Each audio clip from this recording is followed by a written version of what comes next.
आज हम आपके साथ 10 मिस्टेक्स शेयर करने वाले हैं जिनको आप अगर अवॉइड कर सकते हैं तो आप 1-2 महीनों के अंदर प्रॉफिटेबल ट्रेडर बन जाएंगे। Mistake number 1, emotional trading. देखिए दोस्तों, हम सब दो तरह से डिसीजन लेते हैं। पहले टाइप में हम लॉजिकल सोच का यूज करते हैं डिसीजन लेने में। दूसरे टाइप में हम इमोशनल होकर डिसीजन लेते हैं। कोई इंसान सिर्फ लॉजिक का यूज करके डिसीजन लेता है, कोई इंसान इमोशन का यूज करता है, कोई दोनों का यूज करता है। इसको मैं एक एग्जाम्पल से समझाता हूं। एक बिजनेसमैन है, वह सिर्फ अपने लॉजिक का यूज करता है। वह सिर्फ वही डील करता है जिसमें उसे प्रॉफिट हो। वह सिर्फ उन्हीं लोगों के साथ बात करता है जिससे उसे फायदा हो। वो पूरे दिन वही करता है जिससे कि उसे फायदा हो। उसके दिमाग में सिर्फ प्रॉफिट और लॉस चलता है। एक दूसरा बिजनेसमैन है जो कभी कभी इमोशनल होकर डिसीजन ले लेता है। जैसे कि कोई उसे खुश कर दे तो उसके साथ डील कर लेता है। अगर किसी की बात बुरी लग जाए और गुस्सा आ जाए तो उसके साथ डील नहीं करता। अगर उसका कोई बिजनेस पार्टनर उसके साथ धोखा करे या चीट करे या फिर गद्दारी करे तो वह दुखी हो जाता है। आपको क्या लगता है, कौन सा बिजनेसमैन 5 साल के बाद ज्यादा सक्सेसफुल होगा, पहला वाला या दूसरा वाला? डेफिनेटली पहला वाला, क्योंकि उसने डिसीजन लेने में लॉजिक का यूज किया है, ना कि इमोशन का। ऐसे ही ट्रेडिंग में आपका ध्यान होना चाहिए सिर्फ और सिर्फ प्रॉफिट एंड लॉस के ऊपर। अगर आपने इमोशनल होकर ट्रेडिंग की तो फिर आप प्रॉफिटेबल ट्रेडर नहीं बन सकते। आपने लालच में आकर ट्रेड किया, आपका लॉस होगा। ट्रेड लेने से पहले डर गए, लॉस होगा। Revenge trading, over trading, FOMO, ये सब आप इमोशनल होकर करते हैं। इसलिए आज से और अभी से इमोशनल ट्रेडिंग को अवॉइड कर दो, क्योंकि बिजनेस में इमोशंस की कोई जगह नहीं है। रिलेशन में लोग इमोशंस के बेस पर डिसीजन लेते हैं, जैसे लव का इमोशन, केयर का इमोशन, सेफ्टी का इमोशन। लेकिन ट्रेडिंग कोई रिलेशन तो है नहीं, इट्स प्योर बिजनेस। तो बिजनेस में आपको सिर्फ लॉजिकल डिसीजन लेने हैं। आई रिपीट, ट्रेडिंग और बिजनेस में इमोशंस की कोई जगह नहीं है। मिस्टेक नंबर 2, रिस्क मैनेजमेंट के साथ खिलवाड़ करना। अगर आप प्रॉपर रिस्क मैनेजमेंट को फॉलो नहीं करते तो फिर आप कभी भी प्रॉफिटेबल ट्रेडर नहीं बन सकते। आपके ट्रेड में 1 से 2 या 1 से 3 का रिस्क रिवॉर्ड रेशियो मिनिमम होना ही चाहिए। मिस्टेक नंबर 3, टेलीग्राम के टिप्स पर ट्रेडिंग करना। बहुत सारे लोग पैसा देकर टेलीग्राम के ग्रुप में ज्वाइन होते हैं, टिप्स मिलती हैं, उसके ऊपर ट्रेड करते हैं। अगर आप यह गलती करते हैं तो फिर आपको इसे आज ही बंद कर देना चाहिए, क्योंकि टिप्स पर ट्रेड करने में आप दूसरों पर डिपेंड रहते हैं और दूसरों पर डिपेंड रहकर कोई भी कामयाब नहीं बन सकता। आपको अपनी खुद की लड़ाई खुद ही लड़नी है। Mistake number 4, live trading copy करना। आजकल यह ट्रेंड काफी चल रहा है। यूट्यूब में जो इन्फ्लुएंसर लाइव ट्रेडिंग करते हैं, वह जो ट्रेड लेते हैं, लोग उसी के साथ ट्रेड करने लगते हैं। दोस्तों, लाइव ट्रेडिंग सीखने के लिए है, आप इसे कॉपी मत करिए।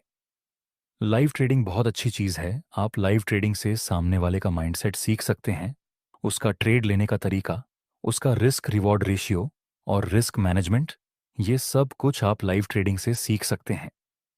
लेकिन लाइव ट्रेडिंग को कॉपी करना और आपका इन्फ्लुएंसर जो ट्रेड लेता है वही ट्रेड आप भी ले लेते हैं, तो फिर यह चीज आपको आगे बढ़ने से रोक सकती है। मिस्टेक नंबर 5, अलग अलग स्ट्रेटजी को सिर्फ सीखते रहना। आपको लगेगा कि ज्यादा सीखने से ज्यादा रिजल्ट मिलेगा।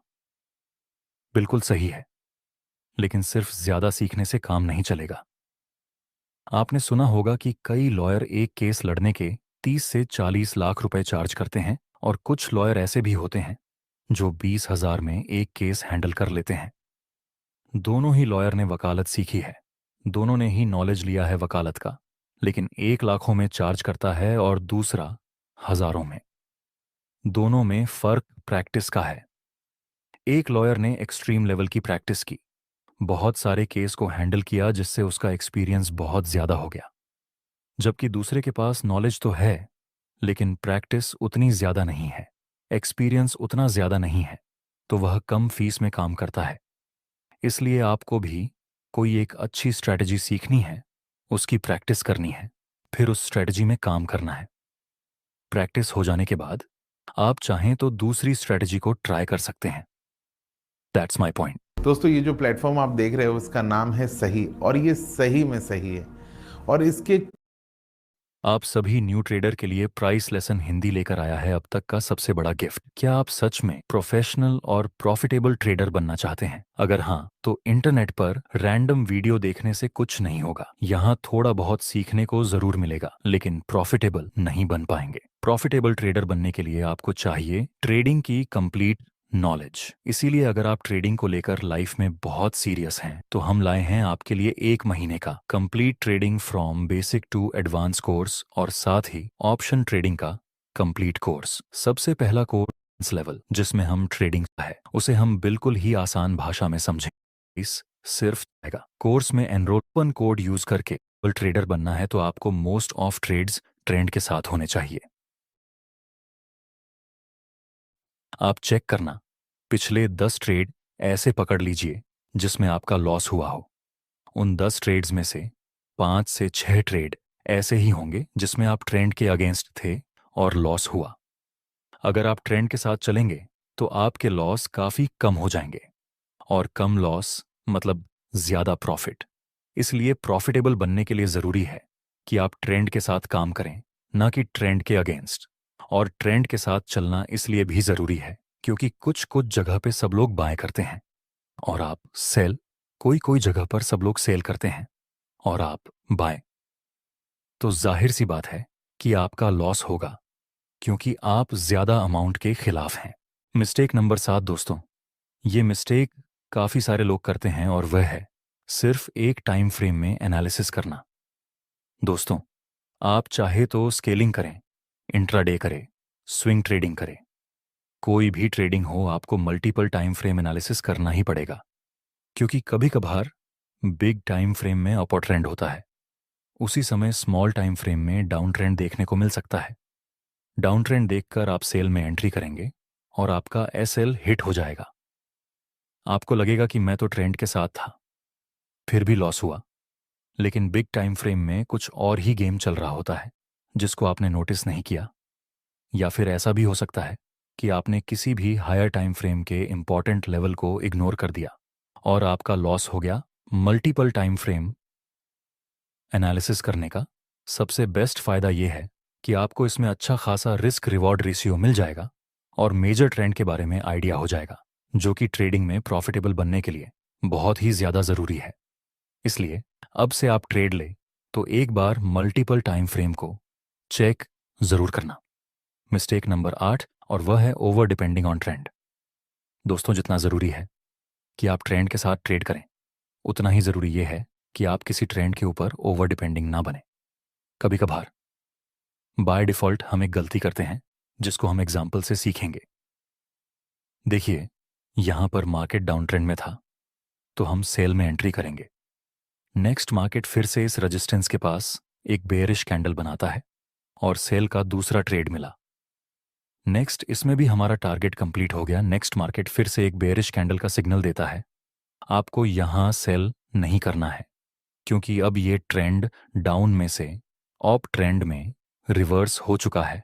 इसलिए आपको चेक करते रहना है कि क्या मार्केट का ट्रेंड रिवर्स हो चुका है या फिर कंटिन्यू है क्या।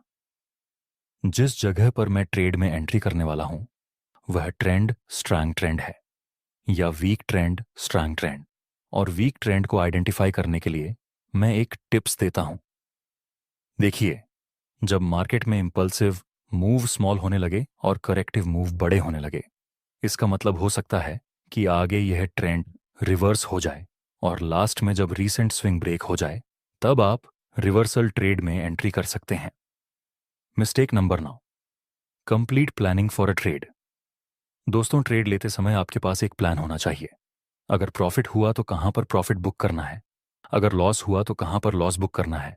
ये सब चीजें आपको प्लान करके रखनी है, वह भी ट्रेड लेने से पहले।